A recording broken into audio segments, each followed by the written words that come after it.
Hello everybody, it's Marty Smith from mzonereport.com. Great topic that came up in the forum recently was about blocking bets, and I use them all the time in tournaments, sometimes even in sit and goes, but that's only when my chip stack is really big. However, when you are playing in tournaments and cash games, a blocking bet can be rather useful for you. And even though it does cost you money to put out a blocking bet, it usually ends up saving you money. Let me explain that. A blocking bet is basically a heads up situation when you are out of position after the river card has been dealt and you think you have the best hand. You put out one of these sort of defensive style blocking bets, then you're getting as much information as you need to lay it down if you have to, if he comes over the top of you. Usually that's the right move. So when you're using a blocking bet, you determine the size of the bet. So depending on your stack, that could be rather sensitive in terms of how much you want to spend to find out if you do have the right hand. A blocking bet can also negate your opponent's positional and strategical advantage. In other words, it doesn't really matter if he has position on you if he's the one that has to make the choice of a bet. In effect, you really reduce the potential of being bluffed out of a pot. It also doubles as a value bet if you get called by a weaker hand, and that happens a lot as well. And of course, it provides an exit strategy for you if you get re-raised. Like I said before, usually that's the best course of action in online poker, especially when it's going to cut into your stack in a big way. All right, so I got a collection here of actual blocking bet samples that I've used in tournaments recently. All right, I have ace 9 suited in the big blind.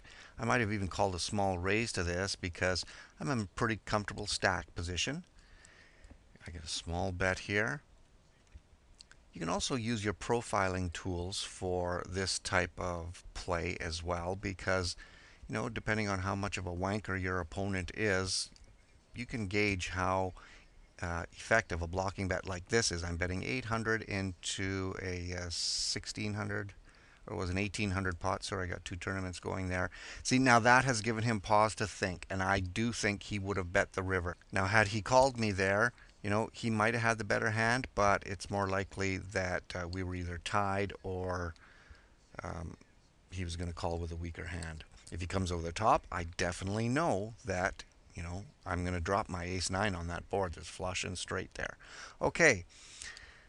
I got a wanker here who's been raising me, so I decide to call with some really weak cards in the big blind. Pot is 720. I get such a small bet. What a puny bet. I'm going to call this 160 into 720. That's such a lame bet. He gives me a beautiful card here on the turn. Now, he checked, so I'm pretty sure I have the best hand. I'm betting 480 into a 1040 pot. You can bet anywhere from half to he calls. What did he call with? He called, yeah, sure, he called with a weak ace. All right, this is the same tournament looks like. I have queen 7 offsuit in the big blind.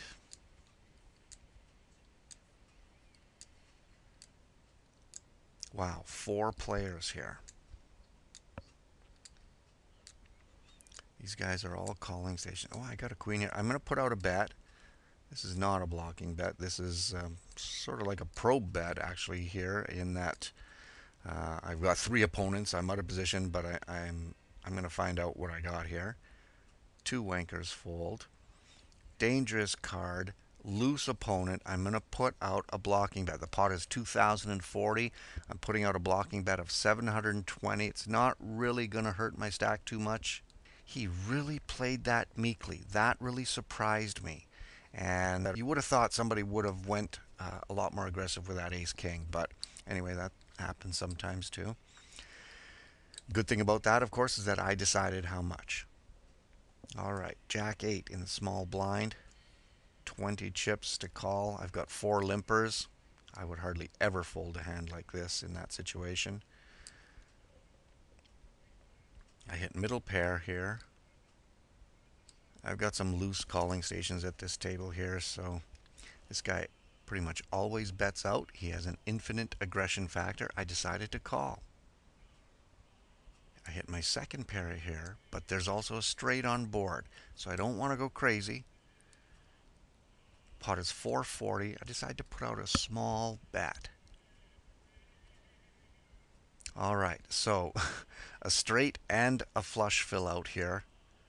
And pot 760, I'm going to put out a small bet here as a blocking bet. It has to be small because I'm at 1200 chips. He calls. What does he call with? He might have had a queen. Don't care. It worked.